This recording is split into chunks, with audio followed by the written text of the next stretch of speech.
The honourable member for Regina Capel. Thank you very much, Mr. Speaker. The Prime Minister told Canadians not to worry about his massive deficits and borrowing and spending because he said interest rates would stay low for a very long time.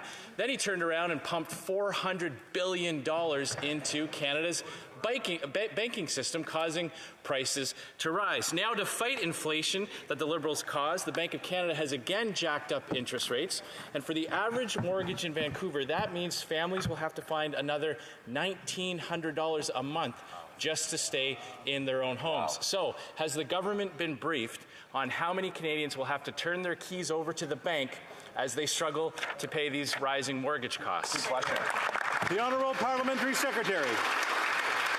Mr. Speaker, we've put a fiscally responsible affordability plan on the table in this House, and it'll be my pleasure to answer questions on the economy today. But, Mr. Speaker, the new Conservative leader hasn't answered a single question from journalists in nearly 50 days, Mr. Speaker. Canadians don't have the luxury of doing some of their job and not other aspects of their job. So if the new Conservative leader would like to take home his full paycheck paid for by the Canadian taxpayer, he needs to answer questions from journalists in the press gallery today. The Honourable House Leader for the Official Opposition. Well, Mr. Speaker, the Prime Minister hasn't answered a question in this House in 7 years.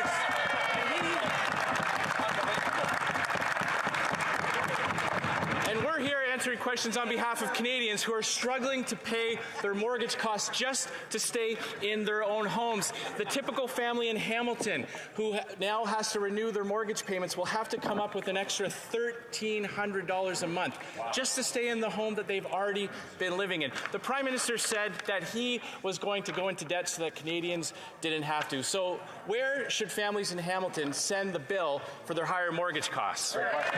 The Honourable Parliamentary Secretary. Mr. Speaker, families in Hamilton and right across the country will receive in a few days a doubling of the GST tax credit, Mr. Speaker. And this feigned compassion from the Conservatives opposite, the day after they vote against providing supports to Canadians in the form of direct payments for those Canadians having trouble paying the rent, the day after they voted against subsidizing dental care for Canadian children, Mr. Speaker, this feigned compassion from the Conservatives is fooling no one. Well done. The Honourable House Leader for the Official Opposition. What we're against, Mr. Speaker, are the inflationary deficits that this government is causing. The reasons why prices are going up today is because the government flooded the banking system with $400 billion of brand new cash, and now Canadians have to pay for it. Again, a typical family, these are based on modest estimates from the Canadian Real Estate Association, a typical family in Ottawa will have to come up with an extra $1,000 a month when they go to renew their mortgage. So once again, has the government been briefed on how many Canadian families are going to lose their home because of the Liberal-caused inflation? The Honourable Parliamentary Secretary to the Minister of Tourism. Mr. Speaker, once again, the Conservatives don't seem to understand that while the prices of things continue to rise in Canada, we need to be there to support Canadians. Mr. Speaker, Canadians are seeing higher prices at the grocery stores, and that is why we doubled the GST tax credit. That is why the Competition Bureau is currently beginning the investigation process into the market. That is why supermarkets across this country have frozen their prices, while the Conservatives are working on their next gimmicky lines. Mr. Speaker, we are serious about a serious issue in this country, and we're taking real action.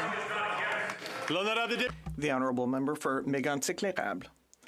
Mr. Speaker, there are people who are unable to buy groceries at the end of the month. There are people who are paying $800 more per month for their mortgage payments, Mr. Speaker. That's not a gimmicky line.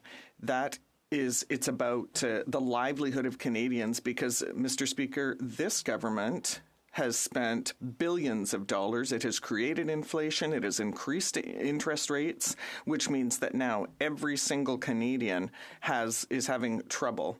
Mr. Speaker, how many families are going to have to go bankrupt because of this NDP Liberal coalition? The Honourable Parliamentary Secretary.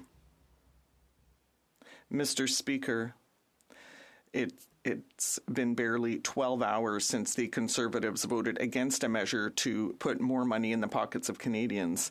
Mr. Speaker, the Conservatives' economic plan is to rob our pensions, is to attack the EI system in this country, and the Conservatives don't have Canadians' interests at heart. The Honourable Member for Mégantic-Lérable.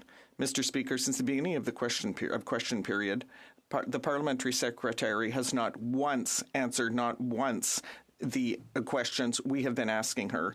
That is, how many families will be bankrupt at the end of the month because of the inflationary policies of this NDP Liberal coalition. These families are not able to pay their mortgages at the end of the month. In Montreal, for an average family, we're talking about $800 more per mortgage payment every single month on a house that is worth $500,000. Mr. Speaker, through you, how many Canadians are going to have to turn their keys because of the inflationary policies of this government? The Honourable Parliamentary Secretary. Mr. Speaker, we said in this House that we wanted to cut taxes for low-income families. The Conservatives voted against that. When we moved the Canada Child Benefit, which puts more than $13,000 in the pockets of lone parents, the Conservatives voted against it. And yesterday they voted against additional measures to help Canadian households. Mr. Speaker, the Conservatives need to look in the mirror and realize that they don't have the interests of Canadians at heart.